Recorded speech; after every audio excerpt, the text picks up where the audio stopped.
Hello, everyone. My name is Sean McIntyre. I am the co-founder and CTO of GAMBL.io.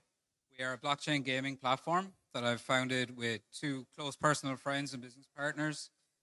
First of all, Jason Torriello, who is the COO based in the States, and our CEO, Mario Fiorini, who is who recently just won the Consultant of the Year here, which I have to mention because I know how hard he and his team at IGA work. I'm going to be talking about crypto technologies, blockchain and betting. But since we have a mix of blockchain and gaming people here, I want to keep it pretty high level and focus more towards the gaming industry, maybe as a little bit of a wake-up call, but also for the blockchain enthusiasts here. I think you'll find something very interesting and a glimpse ahead of the future of gaming and blockchain together.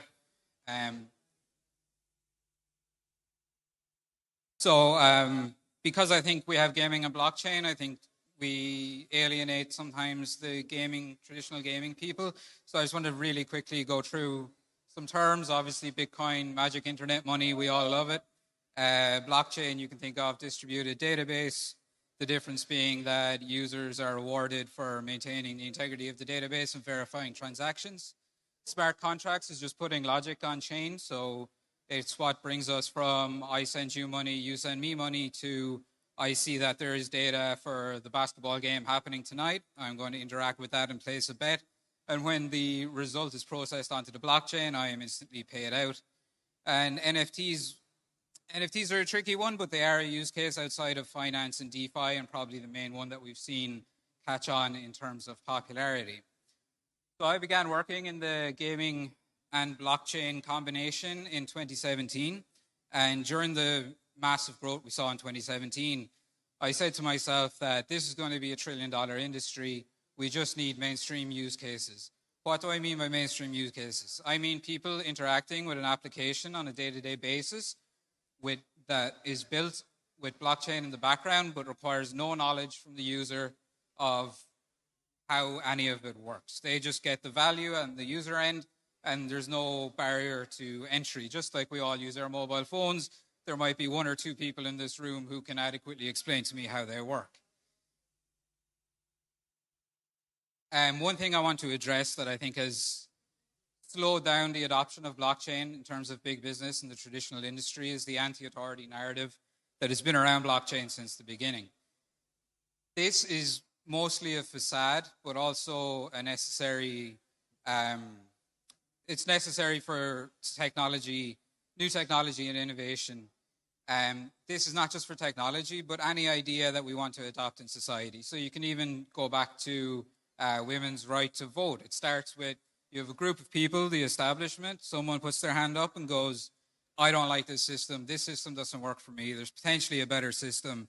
They come over here and they start working on this system. Some people slowly join over. When you prove that it works, the majority come over, and all you've done is created a new establishment over here that has the implementation of the technology.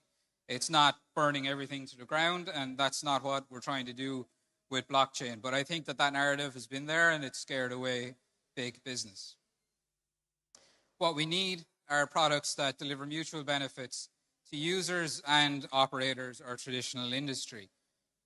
The user benefits from most blockchain applications are very obvious, but there's a lack of people bringing products to market that actually aid big business, aid operators in what they do, and look to implement value on that end as well as the user end.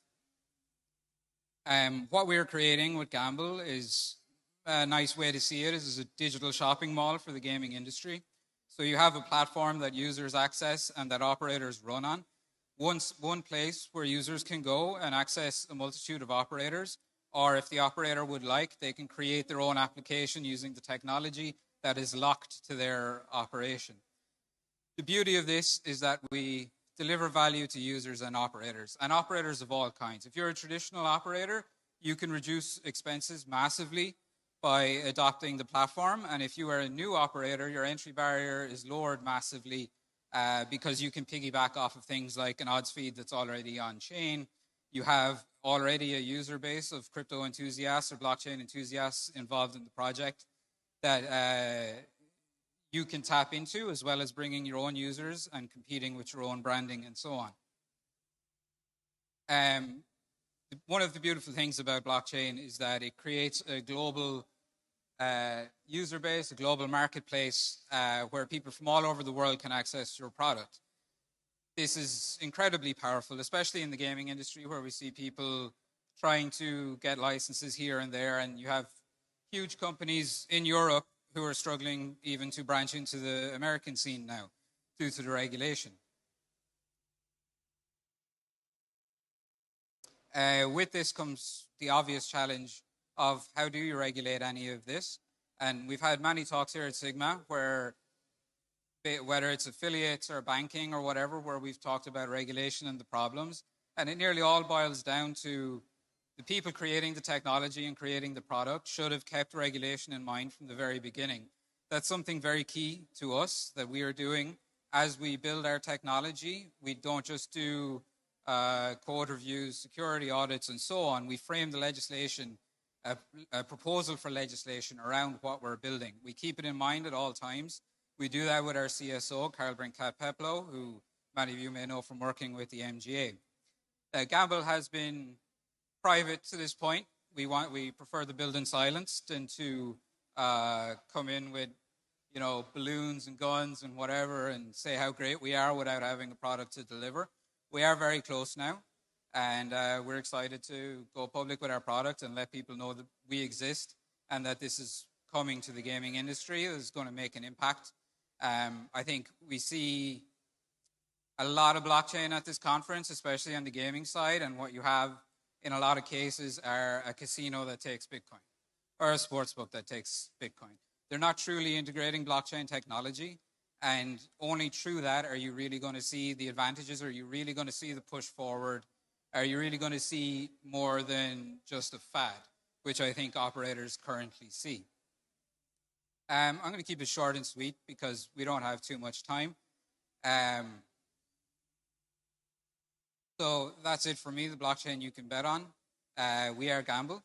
You can find me and get our contact details at the IGA group booth, which is right across from the MGA booth in the main hall. I hope you've all had a great Sigma, and we'll see you all at the next one. Thank you.